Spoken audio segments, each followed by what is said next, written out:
In today's video, I'm going to be talking about what secure attachment actually is and how to know that you are moving closer to it. I don't see a lot of people talking about this online, so I feel like this is a necessary video to know what you're actually moving towards if you started off with insecure attachment, because you can't really get towards something, you can't really know what you are moving towards if you do not know what that is and what that looks like. So in today's video, we are going to be breaking down how secure attachment is actually formed in childhood, how that translates now into adulthood, and how to know that you are moving closer to it if you have insecure attachment, specifically fearful avoidant attachment.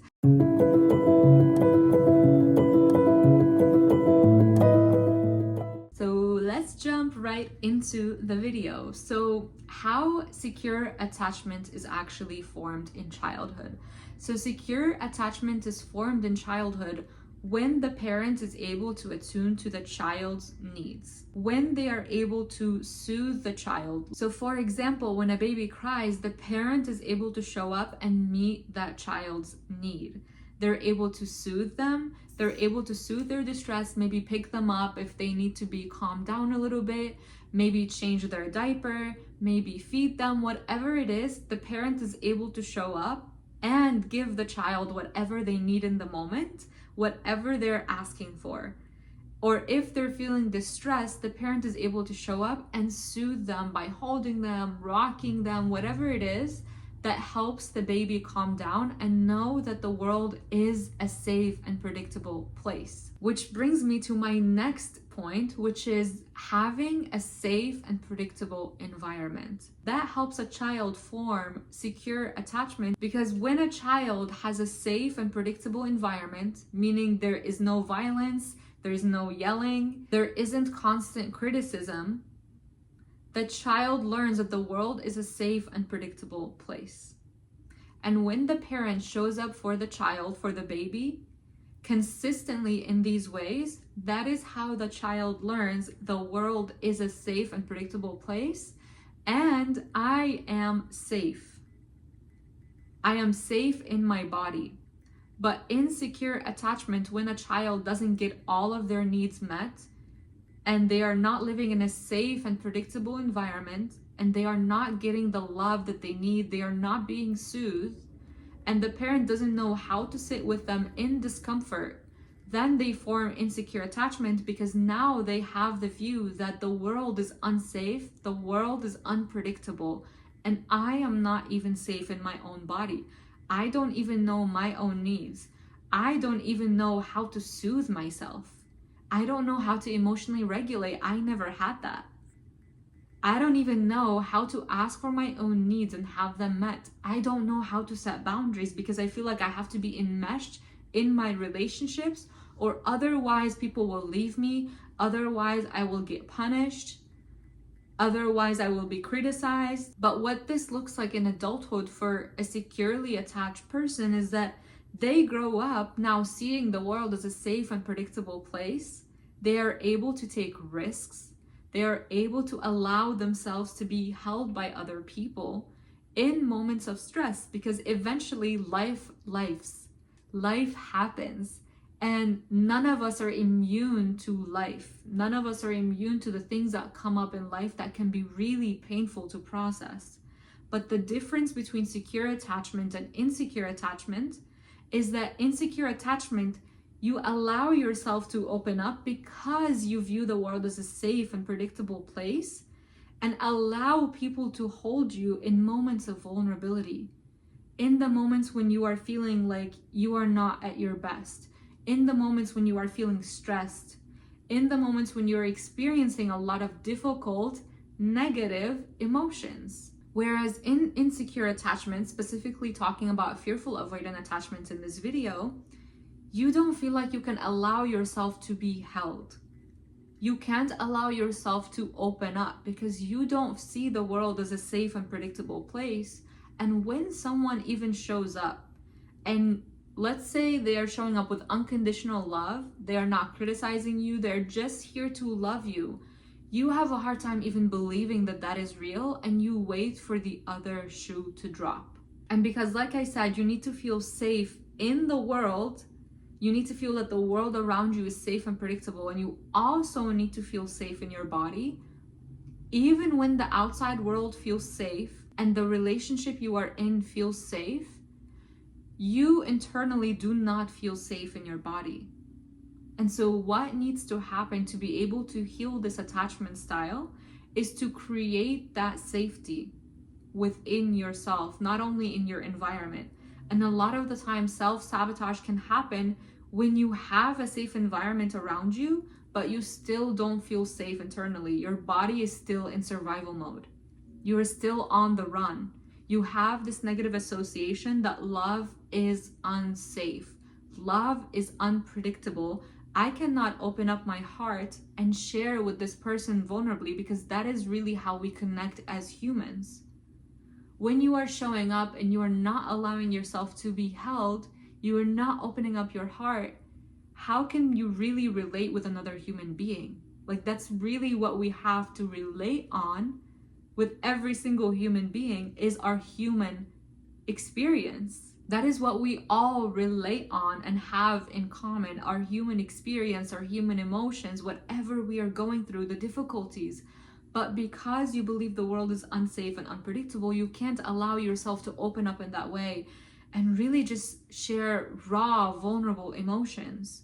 And I struggled with this so much as I was healing this attachment style, because I didn't feel like I could open up my heart and really share what was going on. Even with my friends, I didn't allow myself to be held, because I felt I need to actually figure this thing out first. I need to heal it first before I can bring it up and say, oh, I went through this and this and that, and now I'm out of it and I'm on the other side, and I had this breakthrough and I journaled about this and I'm already here.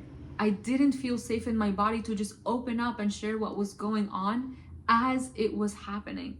That felt too triggering for me. That felt too unsafe for me. And so what I needed to do to be able to get to that next step of allowing myself to even be vulnerable, to allow myself to share myself with people, and allow myself to be held and seen in moments of pain, which I am still working on, by the way, on new levels, I needed to create safety within my body.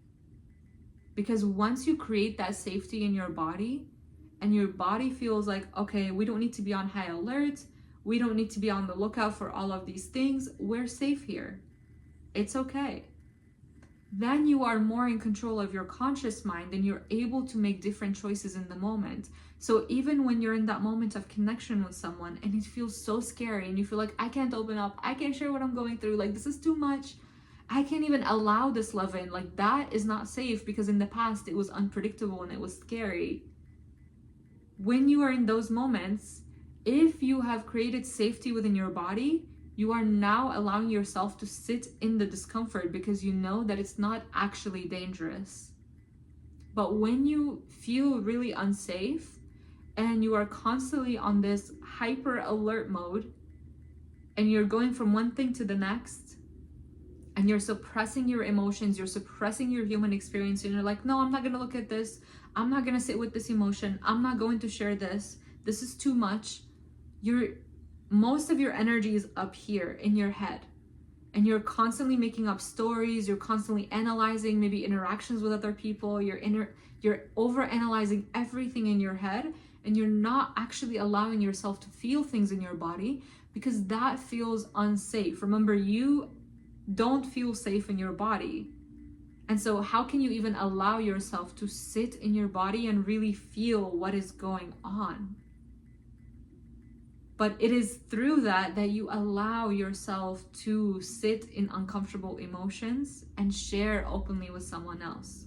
So first, you have to learn to hold yourself, hold the discomfort, reparent yourself through the pain, through the difficult emotions, through those experiences, and create that safety within yourself that you didn't have. And then learn to share that in relationship with someone else. But if you cannot do it when you are by yourself, if you don't feel safe enough to sit with your emotions, to sit in your body and see what's actually coming up, see what's going on, then it's even more difficult to do that in relationship with someone else. And if everything I said in this video resonated with you, this is exactly what I'm going to be helping you heal in Safe to Love, which is going to be starting in August. And if you want more information about that, I will leave the link down below. But I want you to know that secure attachment, a skewed view of it that I had, is that I needed to show up perfectly. I needed to have all of the answers. I needed to never make mistakes. I needed to avoid hurting other people. But we're all human. We are not perfect. We are eventually going to make mistakes. We are eventually going to say the wrong thing. We're eventually going to overstep someone else's boundaries if they didn't set them and we didn't know what we were actually overstepping. So all of that is okay, and it is all a part of the human experience. It's not actually about perfection and showing up and believing you have to have all the answers and know all the things. That is actually a defense mechanism.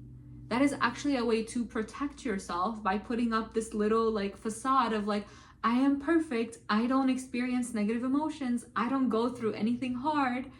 But how can you actually relate to another human being when that is the picture and facade that you are putting up? You can't. What we all relate on and what we all connect on is the humanness.